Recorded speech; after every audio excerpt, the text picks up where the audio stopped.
আগের পার্টে তোমরা তো দেখেইছো সমস্ত পুণ্যদানের কাজ মিটে যাবার পর এখন প্রায় দুপুর 1টা বাজে। আর এখন আমরা সবাই মিলে বেরোচ্ছি একটুখানি গঙ্গার পাড়ে যাব বলে, হাওড়া আন্দুলের যে গঙ্গার পাড় রয়েছে। আগেও একবার এসছি এখানে, তবে গঙ্গার পাড়ে যাওয়া হয়নি, তো এবার আমরা যাচ্ছি।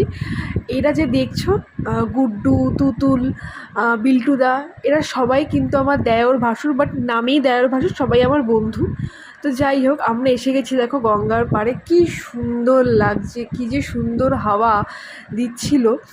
আর দেখো দূরে মেঘ করে এসছে, বৃষ্টি আসবে আসবে করছে, বেশ ভাল লাগছিল। আর গঙ্গায় ছিল কিন্তু জোয়ার, তোমরা জল দেখেই বুঝতে পারছো যে অনেকটাই কিন্তু জল ছিল। দূরে অনেকে স্নান করছিল, অনেকেই বসেছিল বেশ গাছের ছায়া। আর এইদিকে দেখো মেঘটা কীরকম ঘন কালো হয়ে এসেছে, যেহেতু রামেলা আসবে সোমবার, তাই জন্যই হয়তো এখন থেকেই মেঘ করেছে। তো এবার হলো বাড়ি ফেরার পালা, তো চলো এবার বাড়ি ফেরা যাক। আসছে রামেলই দেখো, তো তোমরা কিন্তু সবাই সাবধানে থেকো, বাই।